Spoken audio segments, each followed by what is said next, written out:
Oh, YouTube people. One of these days I will get to make a video that does not involve Panini, Fanatics, or the NFLPA. But today, ladies and gentlemen, is not that day. We have some more news in this via Darren Ravel and the Action Network. Panini is shot back. And also some interesting details have emerged into how the NFLPA got out of their contract. And that is a juicy little bit that we'll talk about in a few minutes. So what has happened? Panini has filed for arbitration to essentially stop this from happening, the NFL terminating the license. The bad part about arbitration, according to Lesko on Twitter, is that essentially we don't really know what happens until it happens. Until we get a ruling, that's it. There is no public trial or anything like that. This will all happen behind the scenes, and they will come out with a ruling, and then we will know. So it could be pretty dark here in the meantime. That's the part that we don't really know yet. And the other thing that I'm not sure about is what happens in between. Is this something that's going to take a while for them to come out and issue a ruling on? And if that's the case, say this takes 2 months, even a month, is Panini allowed to operate as they are until that time? Obviously, Luminance came out today. That's one of the things they talk about in this article. And if someone in the comments knows smarter than me, feel free to fire away if you've ever had to deal with one of these things before. But it's going to arbitration. Be careful. One thing I will say is be careful with 2023 product. I see a lot of FOMO going on with it. Just be careful. That is all I will say. We don't know. If the judge rules, or the arbiter rules rather, that this license breaking was improper, Panini's back up and running like nothing ever happened, and then all your 2023 Luminance that you paid a fortune for because you thought it was going to be a limited release product all of a sudden goes back to being just Luminance again, because there will be other releases later this year. So still a ton we don't know in regards to product continuing to come out, what is coming out, what can come out, what can't come out.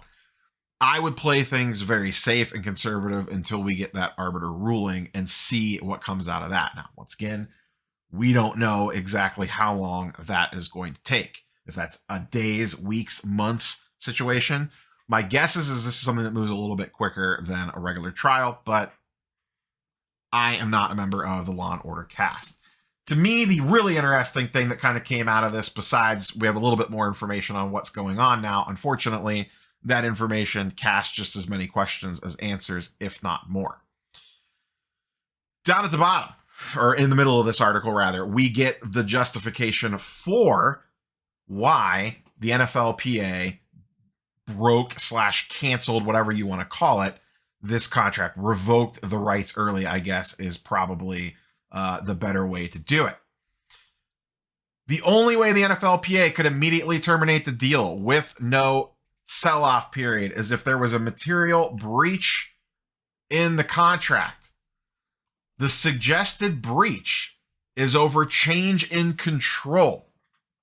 This is Boys, I believe, is the representation for Panini in their various lawsuits, referencing that the contract has a provision that states that if there is a management change, the NFLPA can terminate its deal. So, if you remember, in April, right after the Mint Collective, Fanatics hired away 7 high-ranking employees at Panini among 34 total people. Panini says all those people were replaced in 2 weeks. There's also an ongoing lawsuit about this. The NFLPA is using that as the reason for the change in contract. Hey, your management team shook up. That gives us an out to move it. That, to me, does not feel, and once again, I am no lawyer, to me, that does not feel as ironclad as the whole, did they underreport earnings? That was a rumor going around. Did they underreport earnings? Did it have to go back to that? Was there a missed payment? Did it happen to go back to that?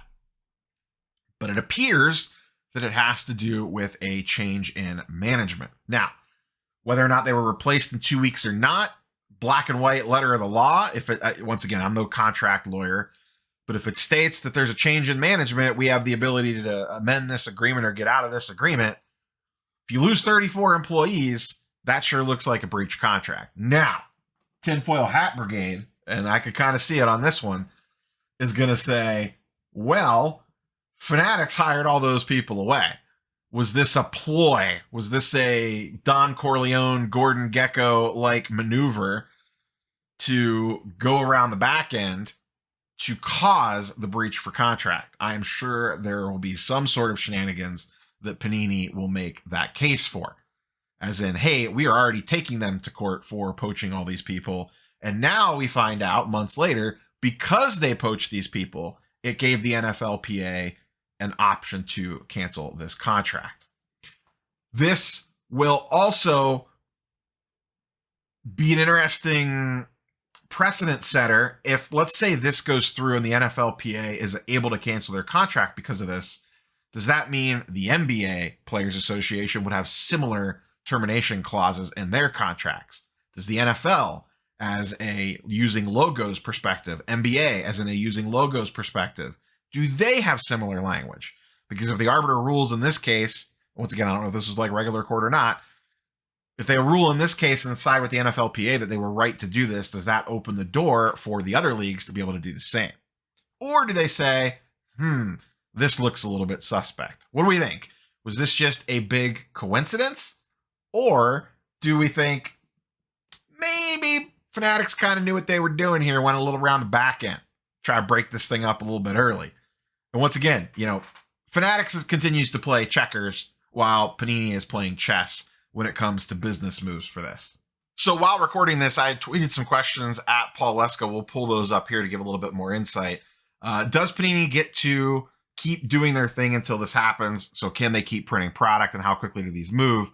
And you can see here, Lesko responded to my tweet. Whether Panini can legally make product for now will have to do with the contract with the NFLPA.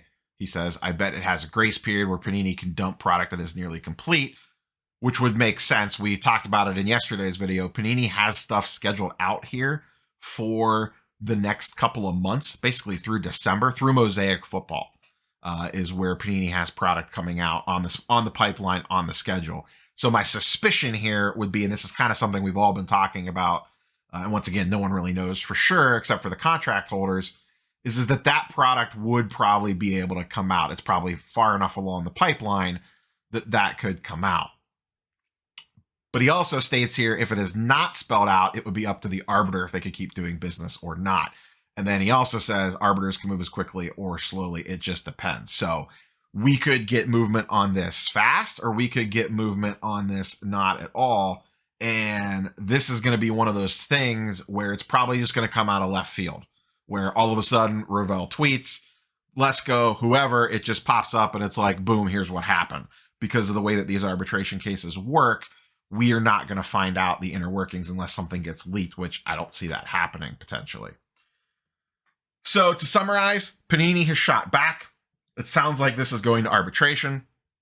We're still in limbo in between.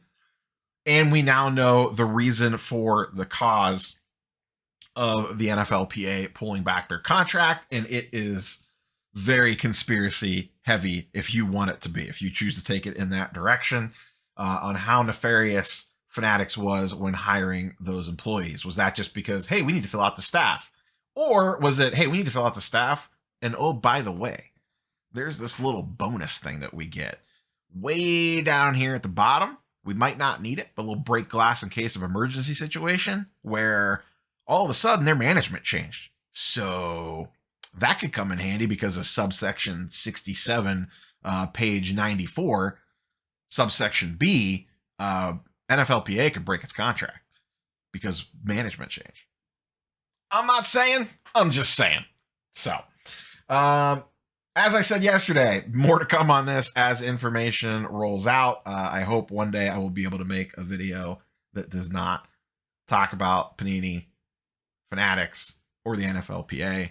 It's great for the viewership. Channel viewership's been off the chart with these videos, so I guess I'll take it for that. But I still have a LeBron Tops Now video already recorded, and included in that is new whatnot policies for breakers. At this point, that video may never see the light of day, as it is aging by the day. I also have a Marvel Masterpieces box break video that will be up at some point in time. I hit the biggest card in my life. I will leave it at that. It is not a 1-1, but it is still pretty big, multiple thousands of dollars. That is all I have for you, boys and girls. We will catch you tomorrow for the next episode of Panini, Fanatics, and the NFLPA. Peace.